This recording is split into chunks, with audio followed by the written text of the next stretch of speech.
Hey guys, it's Coach Fro from RocioFlores.com, and today's topic is something that I'm really bad at. 5 ways to connect with friends and family. So, I want to talk about this because I suck at it. So, because I suck at it, I understand just how difficult it is and how big of an effect it actually has on our lives. And so, I just kind of want to go over some ways to think about how to approach this, because so many of us struggle when it comes to connecting specifically with the people that we're already connected with. I think that it's kind of easy to say, well, they're just our friends and family. Like, we don't have to work at having a relationship with them because we already have a relationship with them. Except, no, you still have to work on your relationships with them, or else there's actually a lot of pain and a lot of hurt that can come from letting these integral relationships in our life disintegrate. So I want to go over just some tips that I think can just make a difference, that makes it a little bit easier to think about this concept. It doesn't mean that you're going to be great at it. It doesn't mean that you're just going to be awesome at it all of a sudden and not have any issues. It just means that you might have to think about it a little bit more. Before I begin, I want to invite you to subscribe to my monthly newsletter. There I share the month's blog posts. I talk a little bit about what I've been going through in my own life and how what I learned can help you with your own personal journey. I also send you a ton of health, career, and personal development freebies. The link will be in the description below, so make sure that you get on there. The first thing is that we need to be intentional. Now, for a lot of people, this word brings up a lot of other concepts into their mind. And so right off the bat, you're like, wait a minute. Why do I have to be intentional? It's difficult for people to process when they see others who somehow seem like they just do things so naturally. Like, you've never heard them say that they have to be intentional in their relationships. But they are being intentional. They're just not using the word. And so for a lot of us, the word comes up and it makes us think that we have to be fake, or we have to pretend, or that we have to try and make ourselves like people that we don't like. And obviously that's going to conjure up a lot of negative emotions and negative thoughts about the process. And then we start to question, well, what about all those people who are just so naturally good at it? Does that mean that they're just faking it? How can I fake it like they can? How come it's easy for them? And here's the thing, that's not how it works.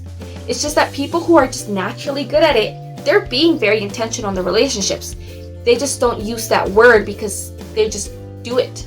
And for us, those of us who struggle just need that extra step written out in bold-faced letters and capital letters to tell us, hey, this is something that is just part of the process.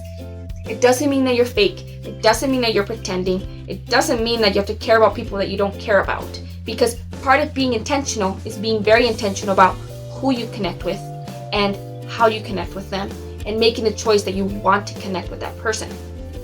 And once you realize, I don't really want to connect with a certain person, it takes a huge weight off your shoulders. You're just oh, wait a minute, I have so much more time to connect with the people intentionally that I actually want to connect with. So it's okay to be intentional. It's not a bad thing. I think a lot of us, the people who struggle, if you're good at it, you're huh? But if you're not that great at it, you should understand that it's normal for us who struggle to have to think about it just a little bit more. And that's all intentionality means, is that we're having to make a decision. We're having to think ahead. We're having to just make a decision that we will think ahead about how to do it. The second thing is to just start small.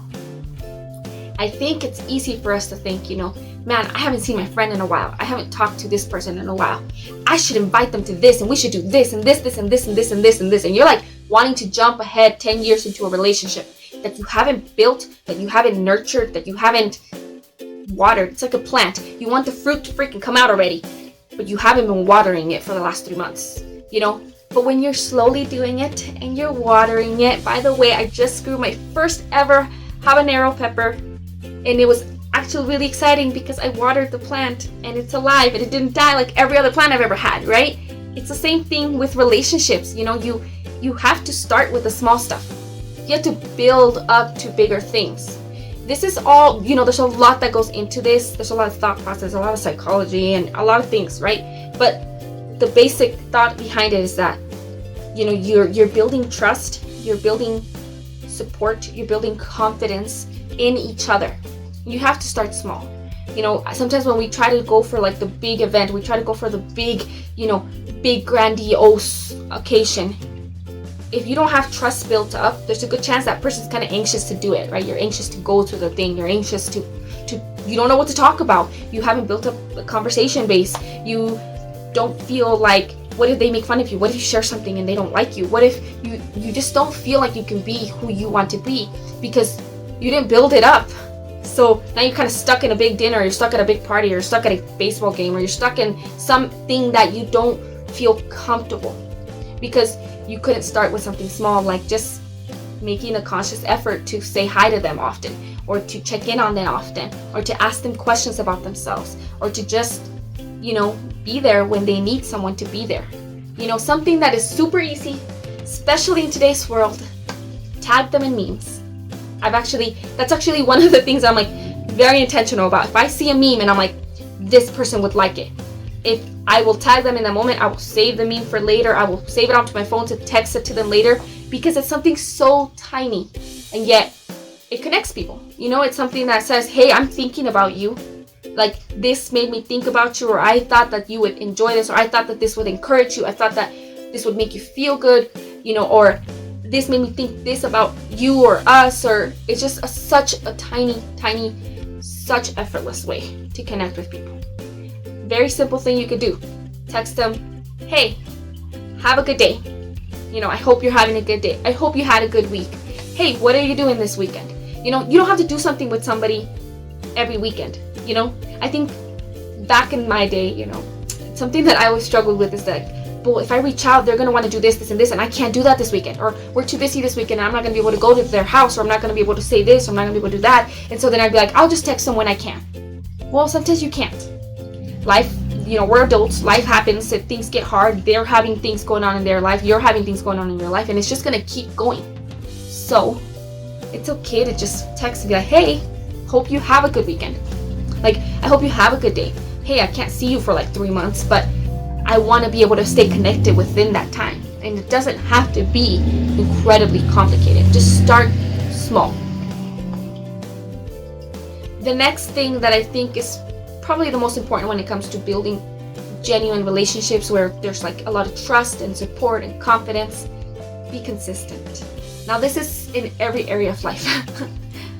We should be consistent in every area of life that is important to us, that matters to us, and that we believe in, because it shows that we believe in it. So if you're sporadic in your messaging, if you're sporadic in your listening, if you're sporadic in your connections, in seeing people, if you're like kind of just going based off how you feel without communicating that that's what's going on, then people don't really know where to stand. They don't know where you stand. They don't know whether or not like you're gonna show up, or whether you're gonna do what you said you would do, or be where you said you'd be. And so they just stop relying on you. And that's a really sad part of a relationship, when you want to connect with someone, but you're like, I don't know if this time that I'm connecting with them will actually be a chance to connect, or will they be on their phone, or will they not show up, or will they, suddenly say something very deep, or not want to talk about anything deep at all, or they'll share about their life, or they'll tell me, oh, I don't want to talk about that, or and you're just like, oh my god, it's stressful. It creates stress, and it makes it difficult to connect with people. And it's very human, we're all wanting to just react to our lives. We're all just wanting to react to how we feel in the moment. And so it's very normal, and so many of us do it. It's just that a lot of times we don't think about how it's affecting our relationships. And so because we're not thinking about how it's affecting our relationships, it's affecting our relationships. And it may not be that big of a deal for someone who's being very intentional with you, who's on their end working really hard to connect with you. So you have to be willing to do the same for the people you want to connect with. You kind of have to be the one that does it. And that means you show people that you're the foundation, you're the trust one, you're the one that has the confidence, and then they're able to maybe realize, wait, this person's a little more consistent, I could be consistent with them as well. Part of being consistent is just understanding what it is that you're okay with and what you're not okay with, what you're going to do or not do. And just, it's a lot about communication and being honest and open. Like, life isn't consistent, and nobody's asking you that to somehow make your life incredibly consistent and routine. Nobody's saying that you have to like not feel what you're feeling, or that you shouldn't react to how you're feeling. A lot of the times consistency is just about sharing what's going on so that the other person's not left out of the loop, so that they're not like, what the hell just happened?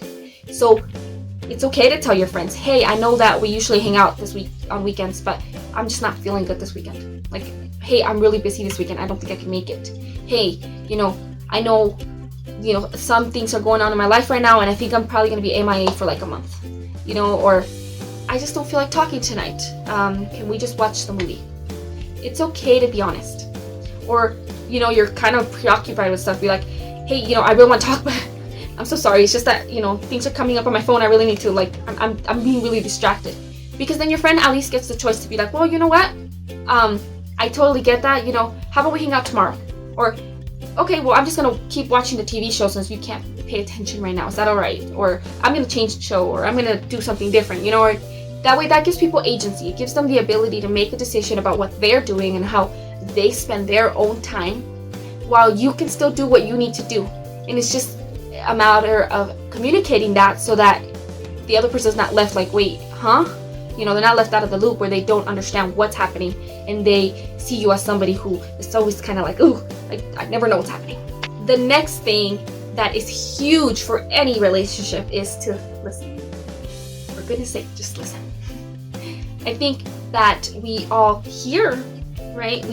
People are talking, we hear words coming in, but it's very easy to not take them in and to not be paying attention to what they're saying, how they're saying it, why they're saying it. It's very easy to kind of just right off the bat be like, I want to say this. You're thinking in your head how you're going to respond, or you're thinking about something else, or a bird passes by and you look at it, and kind of with like the last tip I gave you, where you have to be open and honest about this. You can do that with listening. If you're struggling to listen to somebody, like you're getting distracted, it's as simple as saying, I'm sorry, I'm a little distracted right now. Like, I'm sorry, there's a bird passing by, there's a car passing by. Ooh, look, a plane. Like a squirrel's behind you. I didn't hear what you said. Can you repeat what you said? Or I'm not able to focus right now. Can we talk later? And it's okay. Like, you get to choose when you do or don't listen. You just gotta let the person know when you are listening. And if you're making a person believe that you're listening, listen.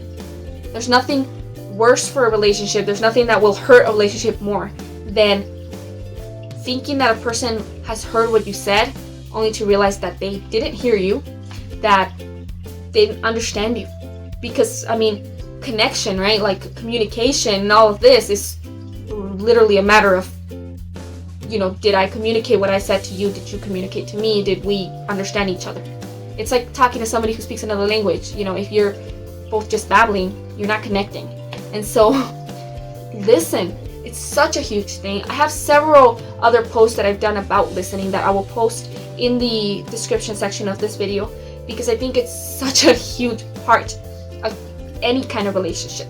So while there is a lot that there goes into learning how to become an active listener, you have to choose to do it. And learning how to do it is different than making the decision to do it. You can't learn how to do it and not choose to do it. Lots of people learn how to do it. Like, I remember taking a class where like there was an entire section that was just on active listening. And I freaking struggled. I remember being like, I just don't get what I'm supposed to be doing, and they were trying to teach us this and that, and I was too much in my head. It took reading other books and then really caring about other people to realize that I just need to listen. And then I had to look back and be like, oh wait, I learned this and I learned that, and oh, this helps this. And then you do it, right? But you can't do it until you decide that it's something you want to do. So decide to listen. Last but not least is don't give up. Relationships take time. They take effort. They take energy. They take a lot of intentionality. It takes a lot of decisions. And you can't give up because you're not besties like within a week. You can't give up on your romantic relationships because you had a fight 3 months in. You can't give up on your relationship with your parents, your uncles, your aunts, your cousins, people that you want in your life just because it's hard. Because believe it or not, it's going to be just as hard with the new person. Like, I think a lot of the times we think, this sucks, like, or, this person sucks, or this is just hard, so I'm gonna give up, and then there's gonna be someone out there that's just not as hard. I see this a lot with romantic relationships. I get to talk to wives or husbands who are like, it's just so hard with them. I don't want to be with them anymore. Or they're already in an affair and they're thinking, it's just so easy with this new guy. It doesn't have to be so complicated as it is with my spouse. And then I talk to them and be like, what's gonna happen 6 months from now? Is it still gonna be this easy with that person? Or are you gonna realize that every relationship goes through these cycles, every relationship goes through struggles, every relationship requires a ton of effort and work and decisions every day, and you're gonna get to that point in any relationship. So is it really worth it to start over every time and never have that deep bond with somebody because you gave up every time it got hard? Like, you're going to have to do it anyways with anybody if you want to be connected with people in the way that we crave connection. So you can't give up. You have to just do it. And there are times when it's really important to recognize when a relationship should end.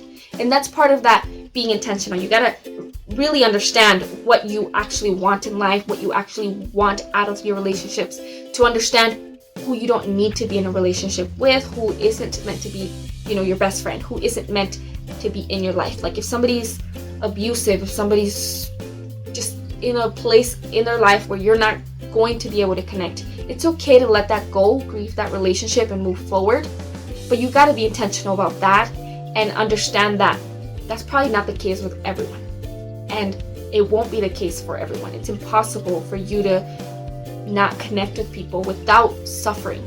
So if you don't want to just live an incredibly lonely, difficult life, you have to be intentional about these important relationships in your life, and friends and family. So people who are already acquaintances and people who are already your family or kind of stuck around you are the best place to start. And they're probably the people that you're going to feel the most comfortable having a good relationship with. But I understand it can be hard, and so you just have to do it. You have to make a decision that it's not about whether or not they're doing it. It's about whether or not you're making the decision to do it. I really hope that these tips help you. So first and foremost, be intentional. Start small. Be consistent. Listen. And don't give up. Thank you so much for watching this video. If you found it useful, please like it, comment, react, subscribe, text, email, whatever it is that you do online. Thank you and have a blessed day. Goodbye.